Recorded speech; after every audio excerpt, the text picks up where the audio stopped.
Aku, instasiku, dan Smart ASN. Video monolog ini dibuat untuk memenuhi tugas laksar CPNS Mahkamah Agung tahun 2022. Perkenalkan, nama saya Trimadi Damanik, Angkatan 1, Kelompok 1, Unit Kerja Pengadilan Tinggi Ambon, Formasi Analis Perencanaan, Evaluasi, dan Pelaporan. Untuk slide selanjutnya akan dijelaskan mengenai konten-konten yang berisi dalam tugas ini.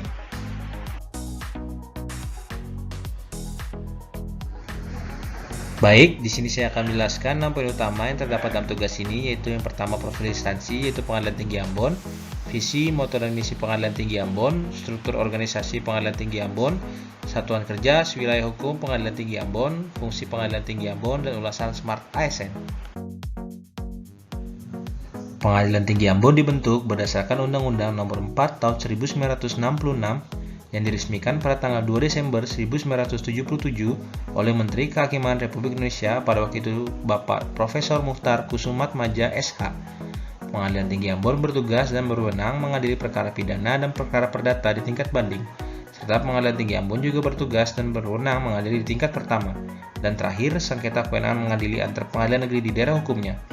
Pengadilan Tinggi Ambon kini beralamat di Jalan Dr. Malaya-Holo, Kelurahan Nusaniwe, Kecamatan Nusaniwe, Kota Ambon, Maluku.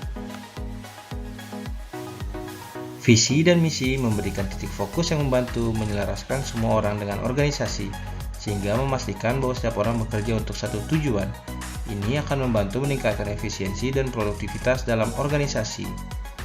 Pengadilan Tinggi Ambon memiliki visi, terwujudnya Pengadilan Tinggi Ambon yang agung. Moto Pengadilan Tinggi Ambon yaitu Pengadilan Tinggi Ambon yang hebat. Hebat di sini memiliki singkatan humanis, elegan, bermartabat, akuntabel, dan tulus.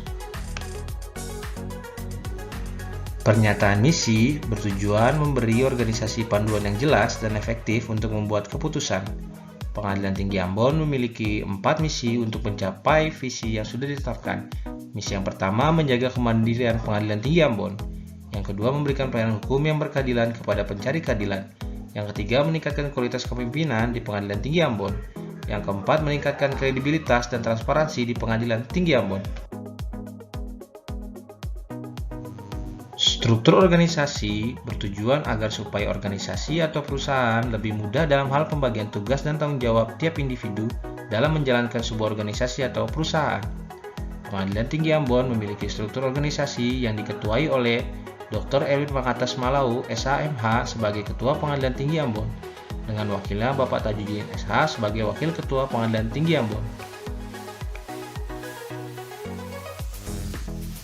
Pengadilan Tinggi Ambon memiliki 8 satuan kerja di bawah wilayah hukumnya. Yang pertama Pengadilan Negeri Ambon, kedua Pengadilan Negeri Masohi, 3 Pengadilan Negeri Tual, 4 Pengadilan Negeri Somlaki, 5 Pengadilan Negeri Dobo, 6 Pengadilan Negeri Namlea, 7 Pengadilan Negeri Dataran Huni Popu, 8 Pengadilan Negeri Dataran Huni Moa. Fungsi Pengadilan Tinggi Ambon. Pengadilan Tinggi Ambon memiliki 5 fungsi. Yang pertama fungsi mengadili, yaitu memeriksa dan mengadili perkara-perkara yang menjadi kewenangan pengadilan tinggi dalam tingkat banding, dan berwenang mengadili di tingkat pertama dan terakhir sengketa kewenangan mengadili antara pengadilan negeri di daerah hukumnya. Yang kedua, fungsi pembinaan, memberikan pengarahan, bimbingan, dan petunjuk kepada jajaran pengadilan negeri yang berada di wilayah hukumnya, baik menyangkut teknis justisial, administrasi peradilan, maupun administrasi umum, perlengkapan keuangan, kepegawaian, dan pembangunan. Tiga, fungsi pengawasan, mengadakan pengawasan atas pelaksanaan tugas dan tingkah laku hakim, panitra, sekretaris, panitra pengganti, dan jurusita atau jurusita pengganti di daerah hukumnya, serta pengawasan dalam hal fungsi peradilan di tingkat pengadilan negeri agar sistem peradilan dapat diselenggarakan dengan seksama dan sewajarnya, dan terhadap pelaksanaan administrasi umum, kesekretariatan, serta pembangunan.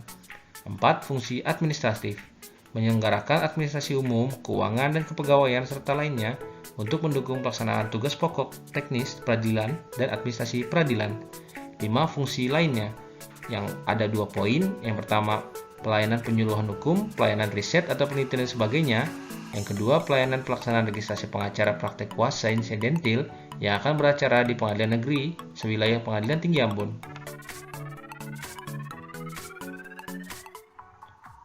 Smart ASN merupakan pegawai dengan kompetensi, kinerja, serta profesionalisme yang tinggi, sehingga mampu beradaptasi dan semakin responsif terhadap perubahan dan pencapaian tujuan organisasi. Smart ASN menjadi jawaban dari prioritas pembangunan SDM serta Grand Design Reformasi Birokrasi Nasional. Smart ASN memiliki 8 nilai Smart ASN. Yang pertama integritas, kedua nasionalisme, 3 profesionalisme, 4 berwawasan global, 5 menguasai IT dan bahasa asing, 6 berjiwa hospitality, 7 entrepreneurship, 8 memiliki jaringan yang luas. Ulasan.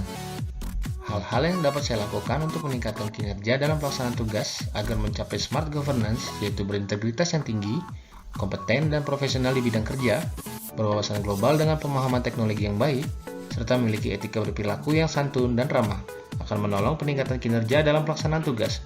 Pemahaman digital yang memadai juga menjadi keberhasilan penting untuk terwujudnya Smart ASN di masa depan. Sekian penyampaian tugas video monolog aku, instansiku, dan Smart ASN. Saya mohon maaf jika terdapat ada kesalahan dalam pembuatan. Akhir kata saya ucapkan terima kasih.